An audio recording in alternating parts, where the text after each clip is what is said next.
Hello everyone. Online class में आपका स्वागत है। आज हम खो खो खेल के बारे में चर्चा करेंगे। हम जानते हैं कि खो खो एक भारतीय खेल है। इस खेल की शुरुआत 1914 में महाराष्ट्र से हुई है। इसको प्रसारित करने का श्रेय हनुमान व्यायाम प्रसारण मंडल को जाता है और इसमें हनुमान इस खेल को आगे ले जाने में हनुमान व्यायाम प्रसारण मंडल का बहुत बड़ा योगदान रहा है। 1936 में इस खेल को ओलंपिक में भी प्रदर्शित किया गया था। 1936 में इस खेल को प्रदर्शित खेलों के रूप में मतलब प्रदर्शन के रूप में इस खेल को 1936 में प्रदर्शित किया गया था और 1955 में kho kho federation of India की स्थापना हुई थी और 1960 में पुरुषों का राष्ट्रीय प्रतियोगिता तथा 1961 में महिलाओं की राष्ट्रीय प्रतियोगिता का शुरुआत हुआ था। जहाँ तक खो खो खेल की बात है, खो खो खेल एक भारतीय खेल है और इसमें बहुत ही कम लागत में कहीं भी हम इसको खेल सकते हैं। खो खो खेल में किसी तरह का बहुत ज़्यादा खर्च नहीं है, तो इसलिए एक सस्ता खेल के रूप में भी ये जाना जाता है। और इसके कोर्ट के विषय में हम बात करें तो जिस पे हम खेलते हैं, इसके मेजरमेंट के बात करें तो सबसे पहले जो खो खो खेल का जो दिशा होता है वो पूरब पश्चिम होता है। जो खो खो पोल लगाया जाता है वो पूरब और पश्चिम की तरफ से लगाया जाता है और कोर्ट की जो लंबाई होती है, जो खो खो जिसमें खेलते हैं उसकी लंबाई होती है 29 मीटर और कोर्ट की जो चौड़ाई होती है वो होती है 16 मीटर। सेंटर लाइन, जो बीच में जो एक सेंटर लाइन होता है उसकी लंबाई 23.5 मीटर और चौड़ाई होती है 30 सेंटीमीटर। और जो फ्री जोन का एरिया होता है, जो पोल के बाहर जो एरिया होता है, लंबाई 16 मीटर होती है और चौड़ाई 2.75 मीटर होता है।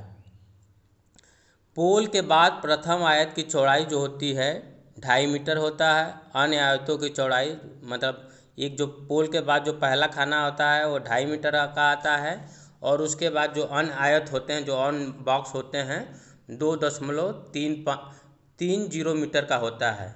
लाबी की जो चौड़ाई होती है वो 1.5 मीटर की होती है और जो पोल होता है, जो पोल लगा होता है दोनों साइड में, उसकी जो ऊंचाई होती है 1.20 मीटर से लेके 1.25 मीटर तक होती है। और पोल का जो व्यास, जो पोल की जो मोटाई होती है वो 9 से 10 सेंटीमीटर तक होती है।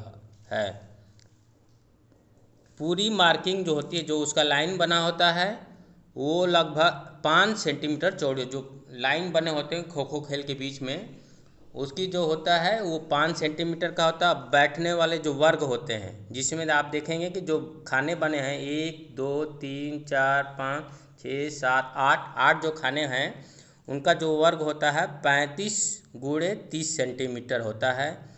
और जो क्रॉस लेन है जिसमें हम बैठते हैं उनकी संख्या टोटल 8 होती है। सेंटर लाइन से साइड लाइन की दूरी 7.85 मीटर होती है और लाबी फील्ड के चारों तरफ खाली स्थान 1.5 मीटर का रखा जाता है कि किसी तरह का किसी को चोट ना हो, ये भी एरिया के अंदर आता है। मैदान के प्रत्येक लाइन की चौड़ाई जो होती है हमने बताया है कि 5 सेंटीमीटर, जो लाइन बने होते हैं उनकी चौड़ाई 5 सेंटीमीटर होती है।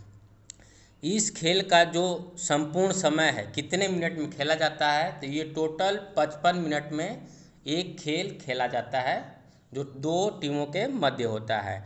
इसमें 9 मिनट का खेल होता है, उसके बाद 5 मिनट का ब्रेक होता है, फिर 9 मिनट का खेल होता है, उसके बाद 9 मिनट का मध्यांतर हो जाता है, फिर उसके बाद 9 मिनट का खेल होता है, फिर 5 मिनट ब्रेक होता है और फिर 9 मिनट का गेम होता है।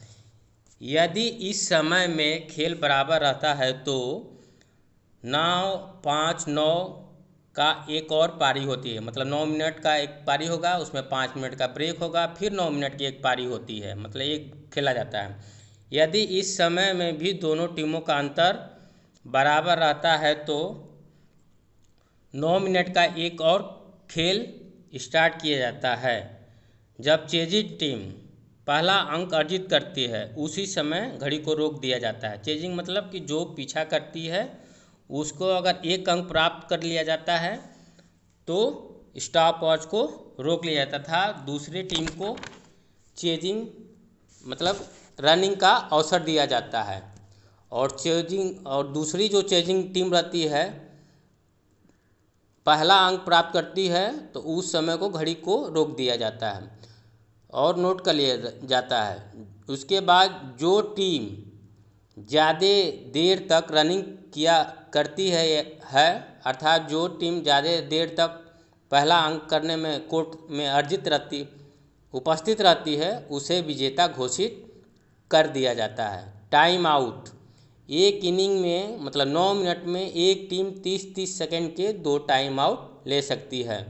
प्रतिस्थापन मतलब कि आप खिलाड़ियों को चेंज कब कर सकते हैं, तो रनिंग टीम का प्रतिस्थापन केवल पारी शुरू होने से पूर्व ही किया जा सकता है। जैसे जो रनिंग टीम होती है वो खेल शुरू होने से पहले ही उसको चेंज कर सकते हैं, लेकिन जो चेजिंग टीम रहती है जो पीछा करती है या जो छूने का प्रयास करती है उसमें से खिलाड़ियों को कभी भी चेंज किया जा सकता है। नियम, रनिंग टीम है जो दौड़ती है 3-3 के ग्रुप में मैदान में आती है और चेजिंग टीम 8 बॉक्स में मतलब 8 खिलाड़ी बैठे रहते हैं और एक उसको छूने का प्रयास करता है मतलब दौड़ाता है। तो रनिंग टीम में 3-3 के ग्रुप में खिलाड़ी मैदान में आते हैं। 3 खिलाड़ियों के आउट होने के पश्चात अगर जो पीछा कर रही है मतलब जो छू रही है 3 खिलाड़ियों को आउट कर देती है तो दूसरे में 3 खिलाड़ी पुनः आ जाते हैं। अगर एक्टिव चेजर द्वारा 2 खो लेने तक मतलब जो छू रहा है अगर 2 खो दे देता है तो मैदान में अगर वो 3 खिलाड़ी नहीं आते हैं तो उन्हें आउट मान लिया जाएगा और जितने खिलाड़ी आ जाते हैं 1, 2, 3 में से जितने भी खिलाड़ी आएंगे वो उनको खेलने का मौका मिला जाएगा, उन्हें आउट नहीं माना जाता है। एक्टिव चेजर केवल फ्री जोन में किसी भी दिशा में अपनी स्थिति को बदल सकता है। जो एक्टिव चेजर है जो छूने वाला है वो कहीं से भी अपनी दिशा को बदल नहीं सकता है। जैसे सीधे जा रहा है तो सीधे जाएगा और वो अपना स्थान परिवर्तन फ्री जोन में ही कर सकता है। रनिंग टीम में पूरा आउट हो जाने के पश्चात चेजिंग टीम को लोना मिलता है और लेकिन लोना में कोई अंक नहीं मिलता है। खिलाड़ियों की संख्या, तो इसमें एक टीम में टोटल 12 खिलाड़ी होते हैं और 9 खिलाड़ी खेलते हैं, लेकिन अंतर्राष्ट्रीय लेवल पर टीम में 15 खिलाड़ी भी हो सकते हैं। यदि किसी कारणवश मैच बीच में ही रुक जाता है या व्यवधान उत्पन्न हो जाता है तो पुनः मैच को शुरू से प्रारंभ करेंगे। अनुधावक चेजर किसे कहते हैं? जो क्रॉस लेन में बैठे होते हैं, जो बॉक्स में बैठे होते हैं उन्हें अनुधावक चेजर कहते हैं। एक्टिव चेजर जो इनके 8 खिलाड़ियों के अलावा जो एक खिलाड़ी पोल के पास खड़ा रहता है और छूने का प्रयास करता है उसे एक्टिव चेजर कहते हैं। रनर जो 3-3 खिलाड़ी आते हैं उन्हें रनर कहते हैं। खो देना, खो शब्द का उच्चारण स्पष्ट और तेज होना चाहिए। यदि खो शब्द का उच्चारण पहले होता है मतलब खो बोलते हैं तो खिलाड़ी को टच करके ही खो बोलना है। अगर खड़े खड़े खो बोल देते हैं और खिलाड़ी को टच नहीं करते हैं तो ये फाउल माना जाएगा। स्कंद रेखा, खिलाड़ी के दोनों कंधों के मध्य से जाने वाली काल्पनिक रेखा को स्कंद रेखा कहते हैं। दिशा ग्रहण करना, दिशा ग्रहण करने का मतलब जिधर अपना दाहिने तरफ अगर शोल्डर कर लिया तो दाहिने तरफ मुड़ेगा और बाएं तरफ कर लिया तो बाएं तरफ वो चलेगा या मुड़ेगा। खो खो खेल जो है एक भारतीय खेल है जैसा कि बताया है। इसमें किसी तरह का कोई अधिक खर्च या ज़्यादा खर्चीला खेल नहीं है। इसमें एजिलिटी जो है उसका ज़्यादा विकास होता है, इंडोरेंस का विकास होता है और इसमें खिलाड़ी अपने आप को स्फूर्ति और ताज़ा महसूस करता है। तो खो खो खेल में प्रथम जो अर्जुन पुरस्कार विजेता हैं सुधीर भास्कर राव, जो 1970 में इन्हें अर्जुन पुरस्कार मिला था। और द्रोणाचार्य जो प्रथम जो खो खो खेल में द्रोणाचार्य हैं फड़के गोपाल पुरुषोत्तम जी हैं।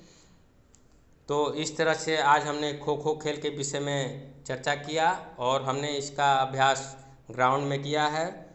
तो तब तक के लिए धन्यवाद। अगले क्लास में फिर मिलेंगे।